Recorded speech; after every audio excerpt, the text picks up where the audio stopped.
the $2 trillion relief package set to be distributed to struggling Americans and U.S. businesses, does it cover enough to impact the COVID-19 pandemic, or is more needed? We'll talk about that with the former GOP Congressman Bill McCollum of Florida. He was also their Attorney General, and he joins us from Orlando. If you were still in the House, Bill, would you have voted for this stimulus plan? I probably would have had to or felt compelled to, but I'm going to tell you there are a lot of things in it that I don't think we're going to need in the future, and we're going to wind up really putting the country in a hole. But the most important thing at the moment is to get through the moment of coronavirus, the COVID-19, get people settled back in, and get the economy going again. That's what's the most important thing at the moment. What bothers you about something that's been included? Well, there's nothing in the specifics of it. It's the sheer quantity of it. We're throwing a lot of money at a problem which, unfortunately, a lot of the issues aren't money. The issues of money, of course, for people, individuals, and businesses to get started again. But on the healthcare side of it, it's my understanding that we have a real shortage of raw materials to make face masks with, or masks for the hospitals and so on, and for you and I in protective gear. And we don't have the raw materials with which to make these with, and they're over in Southeast Asia and in Asia. So I'm not sure in my own mind how much of this money is going to be required, how much of it may not be. On the side for helping people out, I'm all for helping people out. I think we have to do it right now. But the point is this: I would have voted for hints about how much we're throwing out there, the couple of $1 trillion, which is half of our budget amount at least, and we're going to do more, undoubtedly. And yet, again, I'm not sure how much of it is a dollar and cent problem at the moment.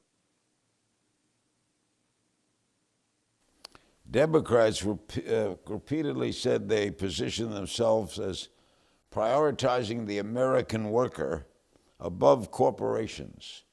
Do you think the American worker has been taken care of in this bill?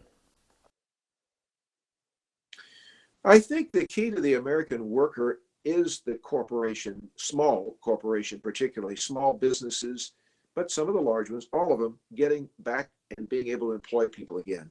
In the short run, the American worker is being taken care of about as well as we can here. We're trying to provide unemployment insurance backup for additional days. We're trying to provide individuals with some cash to spend. That's going to be not as quickly getting out there as I think most people would like, but that's what's being tried in this bill. The only way we're going to take care of the American worker, though, is to solve and conquer this war against the coronavirus and get the business community back again, re-employing people. Most people want jobs. They want to work.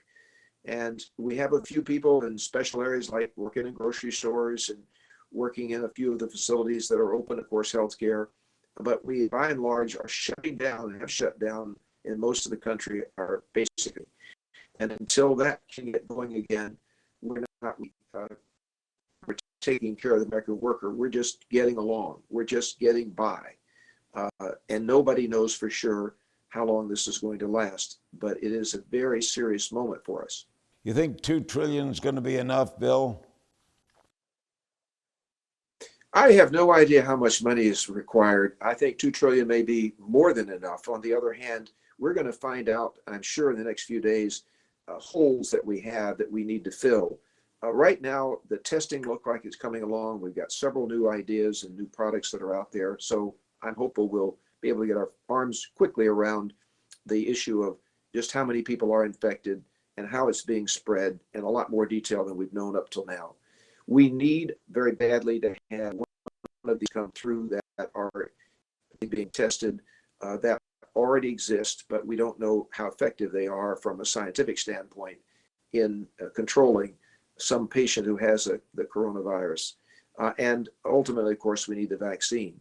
And then at some point, the judgment's got to be made to let most of the economy go back to work again.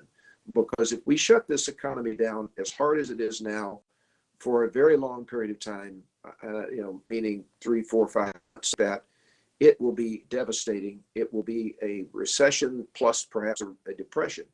and it's very hard to get that economy going again when that happens. So I'm apprehensive about that part of it.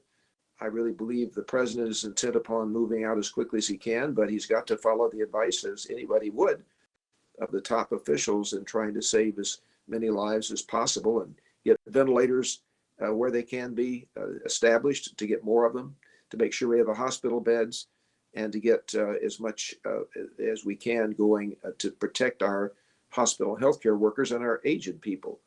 But other than that, we've got to get back to work. The cruise business is not included in this act. It's a $9 billion business as it affects Florida. What do you think? Was that a mistake?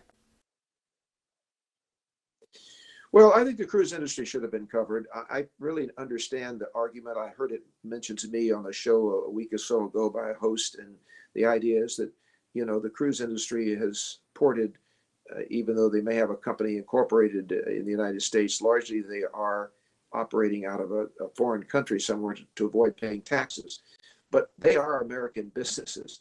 I can tell you in Fort Lauderdale, Miami, with Disney up here at the Cape, the cruise industry is a vital component to the economy, not only of Florida, but a lot of other states. They just happen to be mainly operating out of here. And so there are a lot of taxes being paid, sales taxes. There are a lot of people who are being employed at ports and in the business of selling the cruise market. It's just a huge business. So yes, I think it was a mistake not to include them. I think it's a bit vindictive of people who are trying to use the system at the moment to game it, to make some change in policy or to influence these corporations to bring their corporate headquarters technically back here to pay taxes here. And I understand that. This isn't the time to play in that game. In your estimation, Bill, how's Governor DeSantis doing? I think Governor DeSantis is doing very well. Going into this particular crisis, he had been at the top of the charts as far as performance is concerned by everybody who was measuring him. Now we have critics, people who say he should have quarantined the whole state, made sure that we all stayed in place and stayed at home. What he's trying to do is say, look, the rural areas of our state aren't yet affected. At least I can't tell that they are. Well, why should everybody be locked down as they are doing in some parts of the country right now?